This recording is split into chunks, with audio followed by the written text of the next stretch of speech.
experts in business and health, featuring your host, Dr. Alex Rosa. Let's get into today's episode.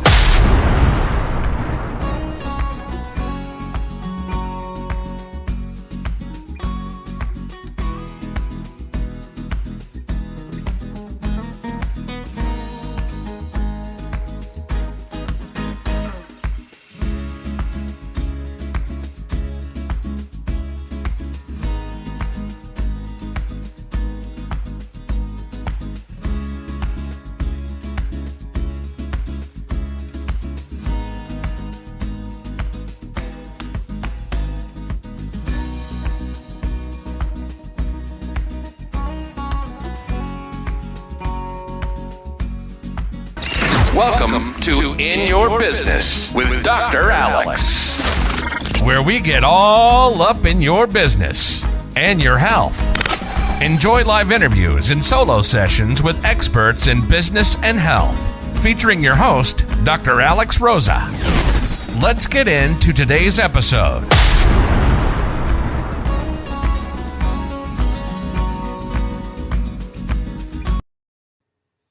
Hey, familia. Welcome to In Your Business with Dr. Alex, where we get all up in your business and your health. And today I have an amazing guest. We're going to talk about self-love, sexiness, and Valentine's Day.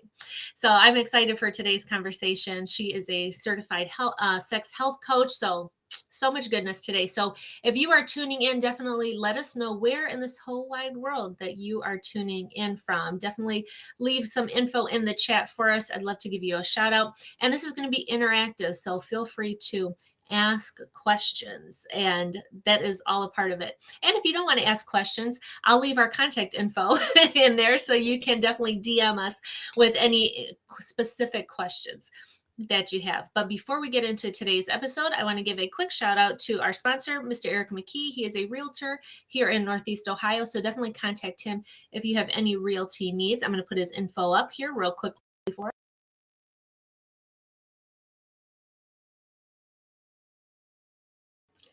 So we thank him so much for allowing us to bring you this really great content.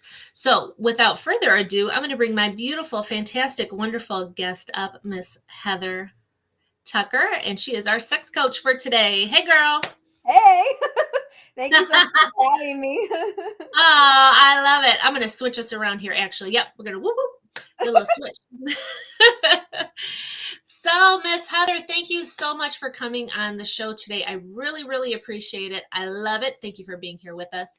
And why don't you start off by telling us a little bit about you and your background? I'd love to learn more.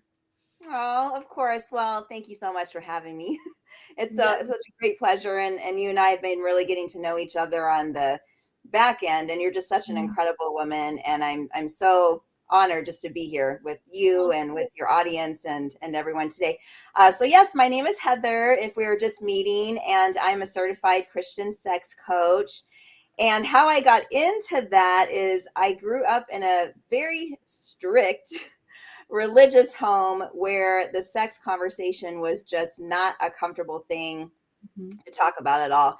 Anytime I had questions, my mom was like, shh, we don't talk about that. Or she would just like freak out and be like, what? Where did you hear, this and this and this, if I came and asked her a question?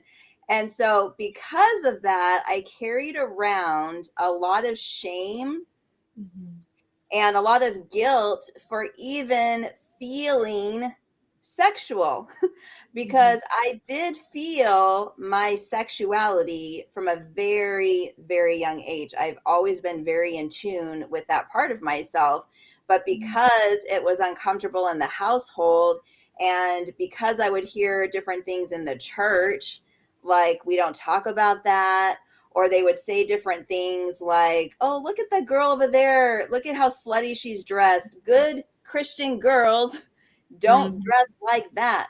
As a matter of fact, if I wore this to church today, even, they would say, this is too much skin.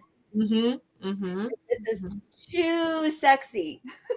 Christian girls should not be sexy. They should be this wholesome, revered, like clothing up to the neck, no skin, showing all the way down to the ankles.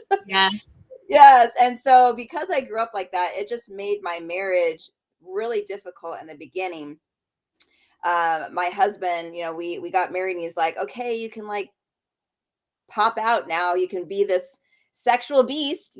God says it's okay in his word. So, like, why aren't Mhm. you comfortable walking around the house naked? Or Mhm. why aren't you comfortable wearing lingerie or doing different positions in the bed and all these different things? And it was so hard to go from no, no, no, you can't. That's dirty and evil. And you're Mhm. opening up demonic forces from several different things I heard over the years to then it being like just overnight like, Mhm. okay, like it can't happen like that. So we went on a huge journey ourselves. We went through 12 years of sexlessness, my husband and I, while we were married. Mhm. Very difficult, very dark period of time. And there's a huge story behind that. I wrote a book about it and everything that you can find on Amazon. But after that, I was like, I don't want another, especially female, to ever feel like she has to hide or dim Mhm. her sexuality light because so many of us that are married are doing that. And even people that are not married are doing that. Like Mhm. singles that are out dating and then they decide to have sex with somebody, even in a single state, you can feel super dirty and gross and you have a lot of shame around that because of so many things that we were taught in the church and in culture and from society and just like our parents and everything. So that's me. And I've been a sex coach now for almost 10 years and have worked with almost 17,000 couples over the years, just different platforms, one-on-one, uh, group calls, speaking on stage, like all these different things at church retreats and stuff. And Mhm. I love what I do because I'm helping to bring freedom to the bedroom, which is what God intended all along.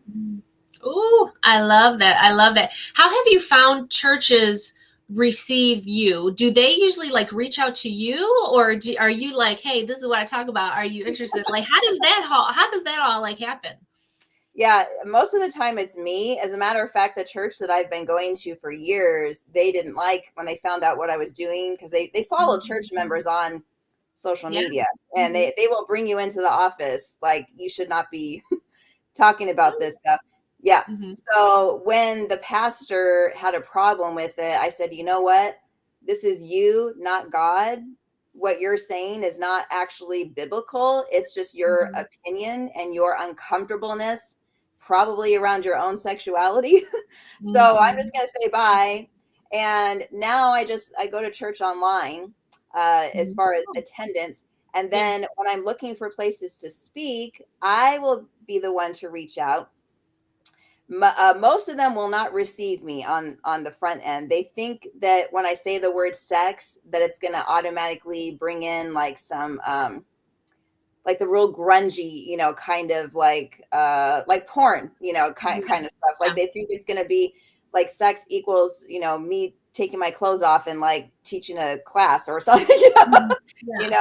When really it's just I'm talking about my story and Mhm. helping other people to feel comfortable and technically saving a lot of freaking marriages. So like why wouldn't Mhm. they want me to come in?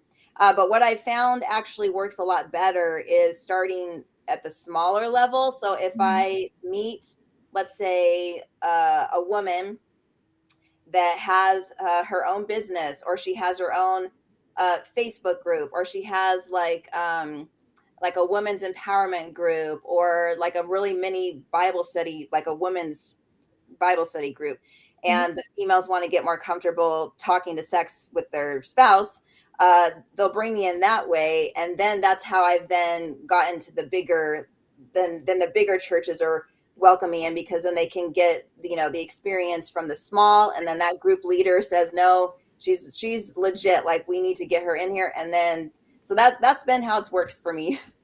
uh Oh, yeah.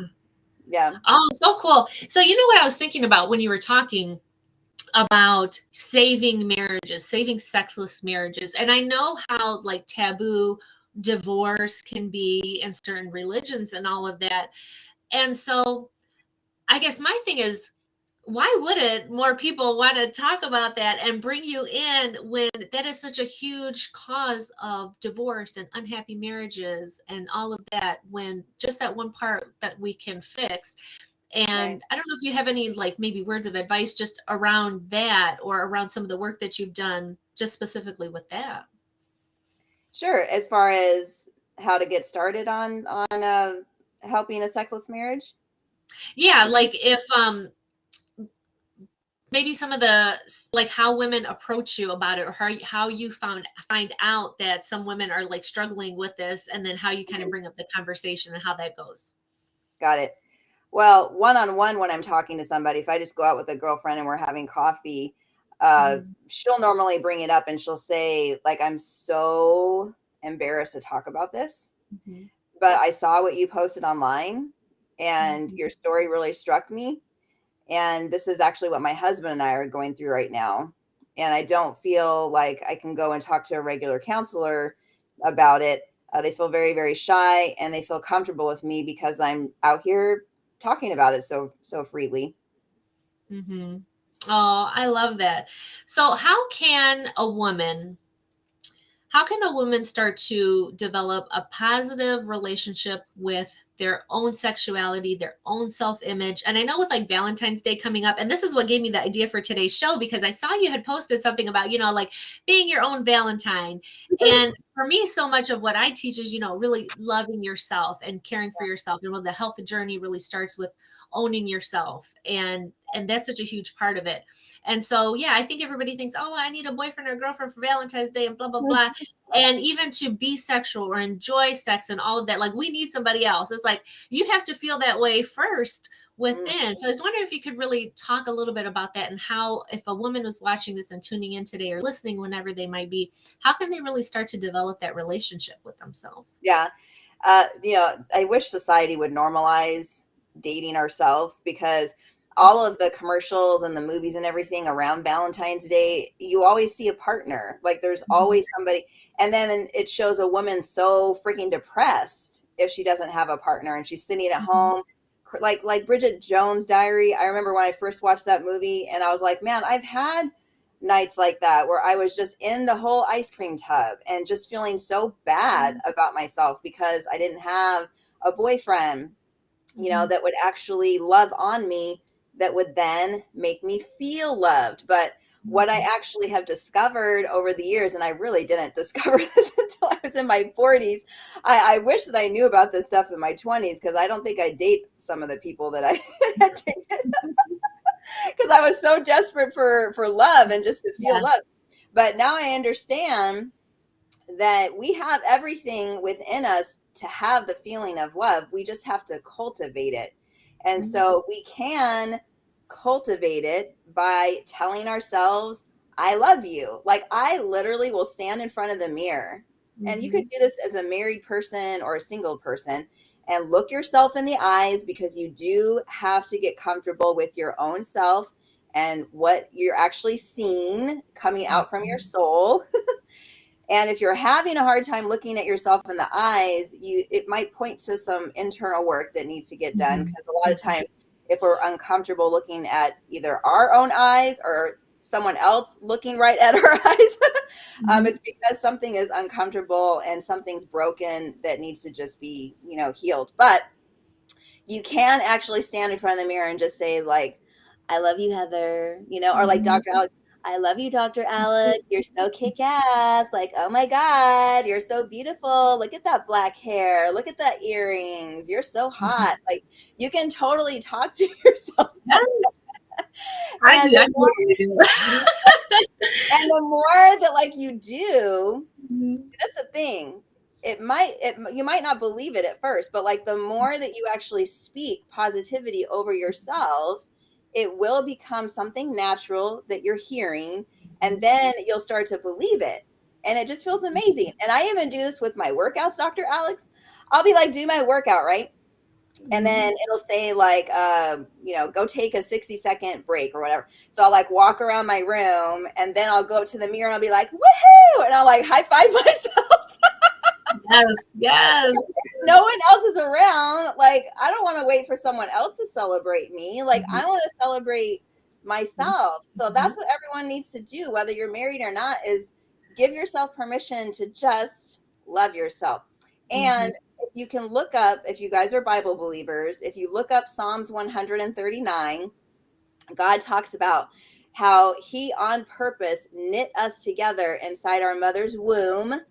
And so every single thing about us, our eye color, our hair texture, how short, how tall, our body size, everything that is us is on purpose. So why would we want to complain about it or spit in the mirror about or talk bad about it? It's like you're spitting in God's face over his creation that he did on purpose. And God does not make mistakes. So as soon as we can own that and truly like, God made me like this on purpose. And if I do feel my sexuality trying to like bust out, that's God giving me the approval, like, girl, or boy, it's your time. Like, this is your time to really, truly discover who you really are, what turns you on, what gets you aroused, you know, how you like to be touched and how you like to touch. I mean, it all goes together, but it does have to start with us inside. Yeah. Oh, I love that. Yeah. And I was just going to ask next, because my next kind of question was, how do you become more confident and comfortable in your body, but with your sexual desires? Like if those feelings start to come up, because I know, because I too was raised in the church girl, Catholic and all that. Oh, I yes. had, Now, and see, you guys like, are way more strict than born again and Christians. and I had so many family members who were like Pentecostal and just like we had everything. And I you know, as a young girl, like I did vacation Bible school at different, you know, going different family members churches, so feeling this out, feeling that out. And it's like as soon as those feelings like start to come up, like it took me a very long time, yeah, to get through that, because I had always fought when I was younger, same thing, like had always felt those feelings, but then Right. I was going back to like church and be like, no girl, you can't think like that, you can't do, you know.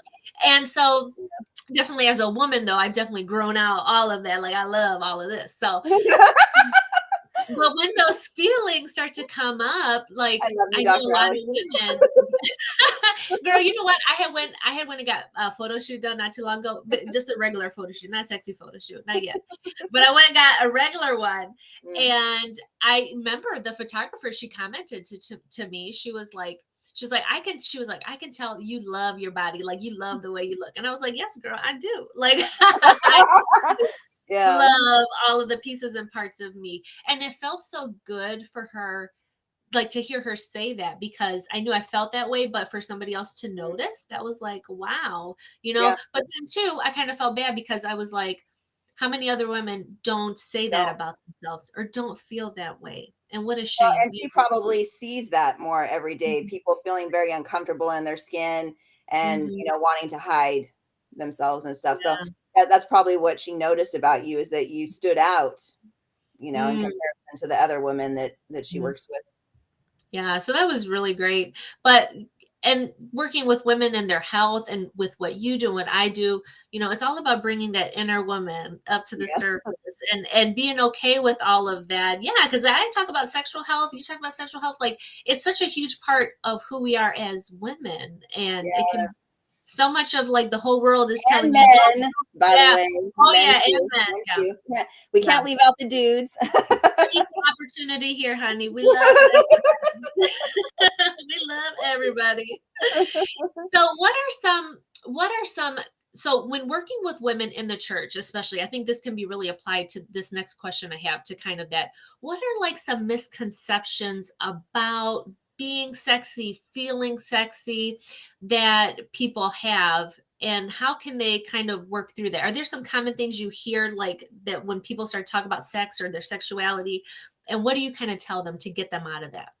Yeah. Well, let's just talk about Rihanna. This just came up yesterday. Yeah. So she's on stage, you know, she's doing her Yeah. thing, and she's doing her thing while she's pregnant. And a lot Mhm. of the hater stuff that is coming out right now is from men that Mhm. are uncomfortable with the fact that she's on stage being sexy while she's pregnant. So that right there is one of the stigmas that has been around for a very long time, that women can be sexy, but as soon as you become a mom, or like if I'm the husband and you're my wife that's pregnant, now you got to take that sexy stuff off the table, Mhm. because now you're a mom. So now you have to step into the role of just being a mom. And that is absolutely incorrect. That is false information that, again, society has put on women. And it's not cool, you know? And so this shows up in society, this shows up in the church, it shows up in different cultures. Probably you've heard something from your grandparents, you know, that might have said something like if you wore something like a skirt too short to school, or, you know, your dad maybe said like, you can't wear that on a date, you're just asking for it. Like when did like dressing up sexy automatically mean I'm asking for it? Like, why can't we as women show off our womanly curves and be super, super comfortable with our sexiness and our sexuality without it meaning that you have to rip off my clothes? Like, it doesn't equal sex. But society has put that on us. So, of course, now women have to be more careful and choosy about what we put on and what we wear because of, you know, some bad apples, you know, in the men.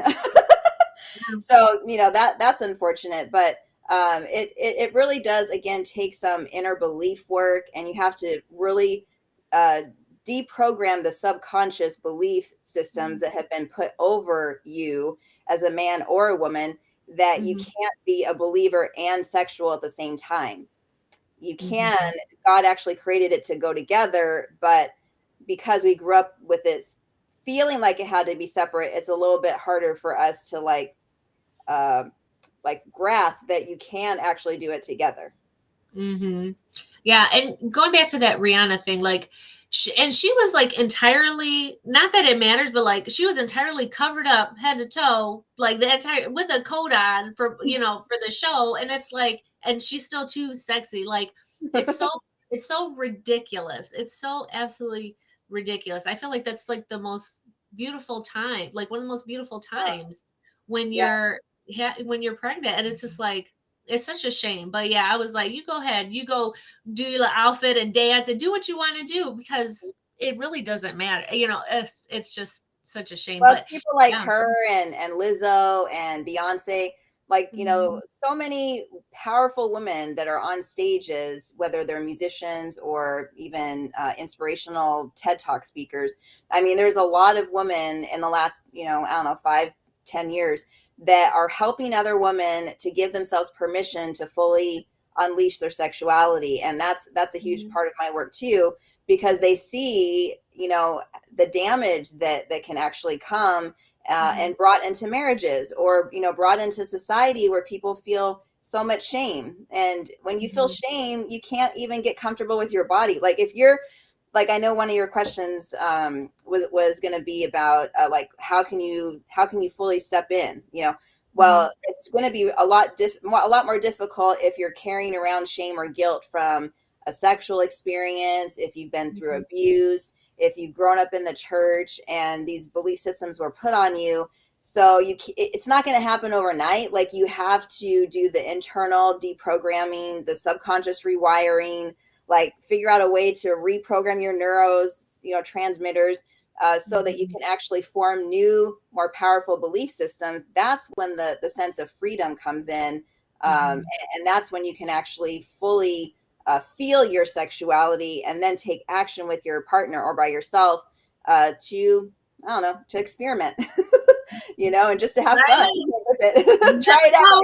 Yeah. You never know. Yeah, take off the training wheels and like, let's go. Yeah, exactly. And, you know, I think this goes nicely to the next question I was going to ask you is, you know, especially as like women, because like the women that I work with, right, 40 and up crowd, right, we're going through different changes in our life. We're going through menopause. We have older children. Well, I've got I'm 40, almost 41. I've got a 5-year-old. So he's younger, because I know women are having babies at different ages now, and just the stages of life are so different. And how have you noticed sexuality changing as you get older, as you experience different life events? different stressors in your life. How does sexuality kind of change, and how can women be a little bit more flexible? I'm gonna use the word flexible. Flexible. I help women get more flexible too. But How can we still do the splits at 80? Yeah, how can we just be more adaptable? All these words, girl, yeah. are just meaning two different things. I So I know know. that. I love it because I love it because I'm even going through this myself right now. Like I'm going to be 50 this year, and yes, and my body has changed a lot. Like I can tell that my body is getting ready to do something because the monthlies are all wackadoo, and they used to be very on time, and now they're here or there and last forever, and I mean, or they don't come. I mean, it's just really crazy. So I believe that as long as we stay in tune with our own body and we take time to touch ourselves and to be with ourselves at every single stage of our life, we're going to know what is happening. And then once we understand what's happening, we can better communicate that to our partners so that they can, as a team, come together and keep us, emotionally connected and sexually connected at all phases of our life and our relationships. But if you're not spending time with yourself, how are you even going to know what feels good to you? Yeah. I mean, that's a huge part of understanding your sexuality, is that you have to spend time with yourself. And you could do that in front of the mirror. You can get naked in front of the mirror and just look at your body and touch your body and see what feels good.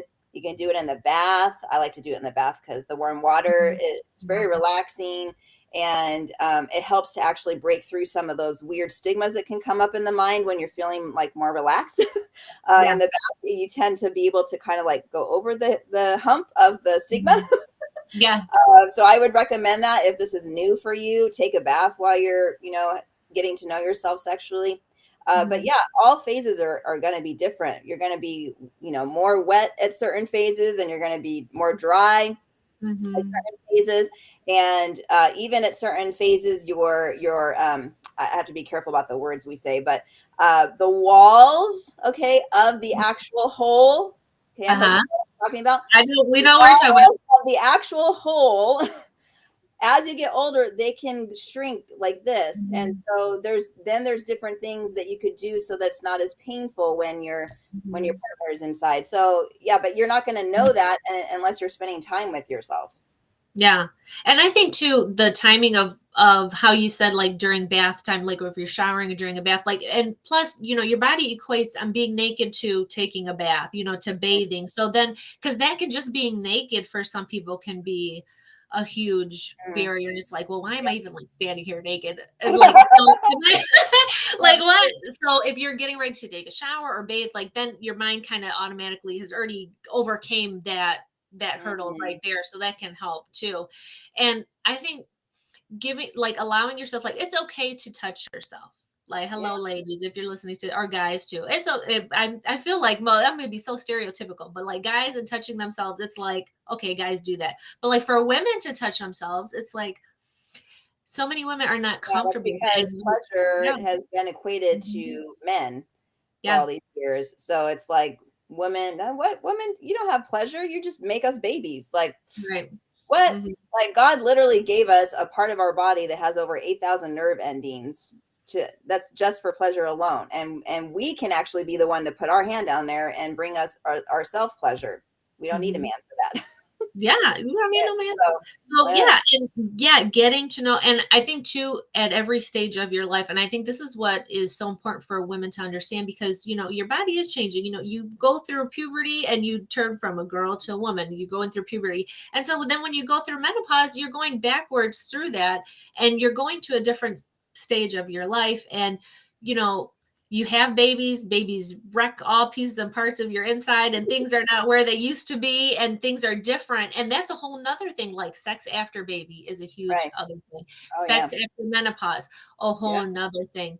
and but you're still up here, here, you're still the same woman. It's just finding what feels right and what gets you going, what turns you on, what gets the juices flowing. That's the more intimate work that you have to do. And you have to talk with, if you're with a partner, you have to talk with your partner, let them know how you're feeling, your concerns. And that's a whole nother show episode, girl, just on all of that. But yeah, and there's a lot of things you can do health wise, because a lot of things that I talk about with women, like using collagen and using just food as medicine. I'm not into using all the drugs and medications for a lot of that stuff, because a lot of that stuff we can do naturally, but a lot of it does come down to the emotional, the mental, the spiritual type stuff that you're working through, that can make all the difference there. But yeah, I think just because you reach a certain age doesn't mean the lights turn off and you got to close up shop. Never, never, never. No, I mean, that's a stigma as well. And, what's really amazing is I watch my mom, who's over 80, and she still can get herself really juicy. And Oh my gosh. she can still climax. So it's not like the climax goes away. So you still feel pleasure all the way until you die. So girl, tell me how that conversation goes with your mom. No, I love it. We used to not be able to talk about this stuff. She was the one that made it uncomfortable. But see, that's because she grew up under a household where her parents were missionaries, so they they never talked about this stuff. Yeah. And so, how you grow up is how you raise, your kids, unless you learn a better way, from experience. So she didn't know. She was just doing the same thing that her mom, did. And so now, though, especially because of the work that I do, we have amazing conversations now. She comes to me and she talks to me about, whatever it is, with a partner or not with a partner. And then I talk to her about, my marriage, and very open dialogue, and we're laughing. And so it's a great relationship now, but we had to go through that uncomfortability, and her seeing me be comfortable talking about it, and her seeing how many marriages that I've helped and how many women that I've been able to help with them getting to know their bodies, because I do this whole pleasure audit that I do with my clients. But yeah, it's amazing. It's the very first thing that we do. And I actually do this with men too. So if they come in as a couple, we can do it with them together. But it's amazing because most of us have not spent that amount of time on our bodies. We just sort of wing it and hope for the best.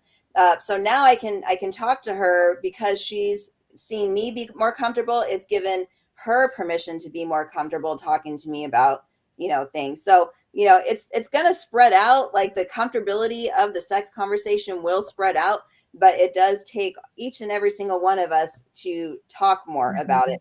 That is what's going to break the stigma. Yeah.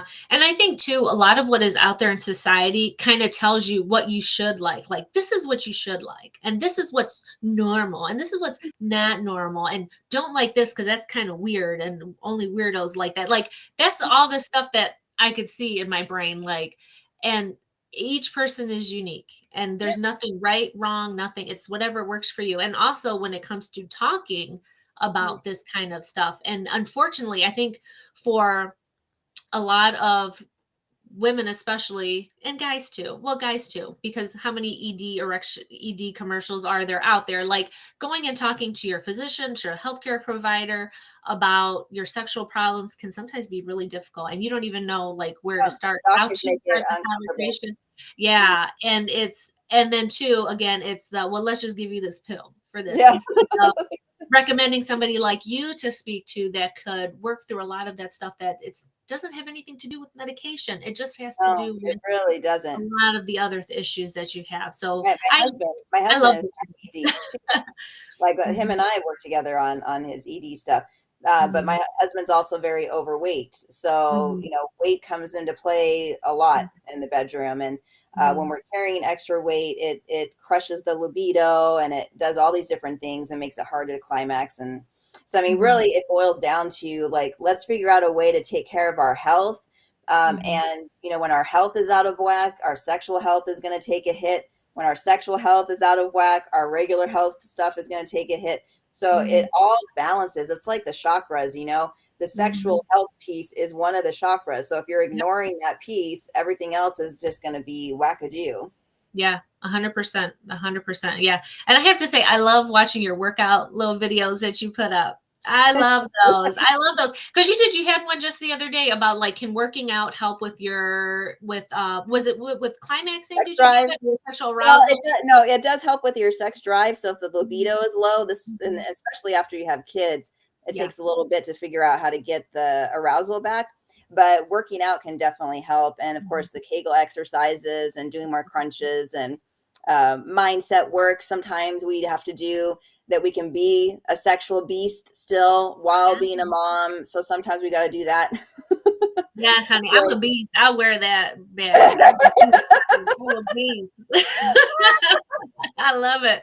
Yes. Yeah. And there's like 3 kids. I got an 18, 15, and 5-year-old. And you better believe I still go out on dates all the time. I get dressed up. I wear my heels. I wear my sexy stuff.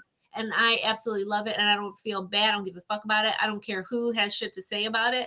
It makes me feel good. See, and right there, that's what we have to do. Whatever makes you feel good. This is how you go on the journey of owning your sexuality.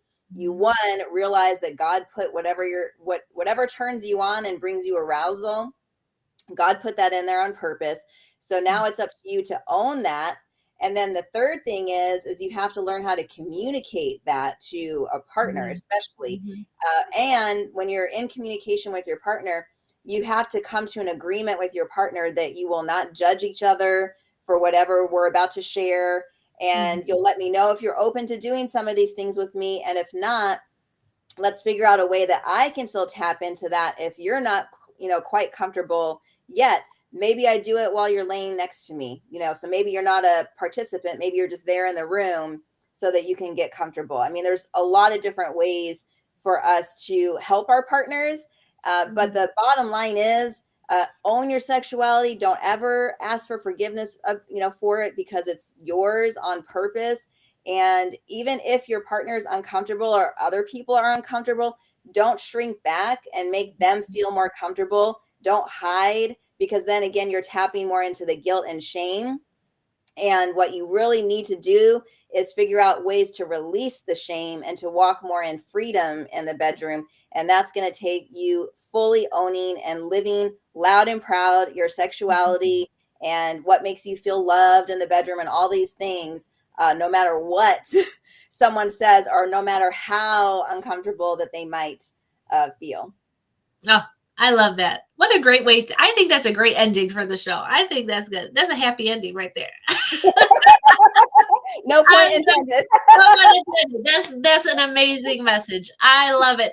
So, Miss Heather, if somebody's, and I'm actually going to restream this later on tonight too, because cool. I love this episode. So I'm going to restream it later tonight. Awesome. So if anybody's watching, listening, whenever on the live or the replay, where can they connect more with you? I know you have some books out there. What else can we know about you?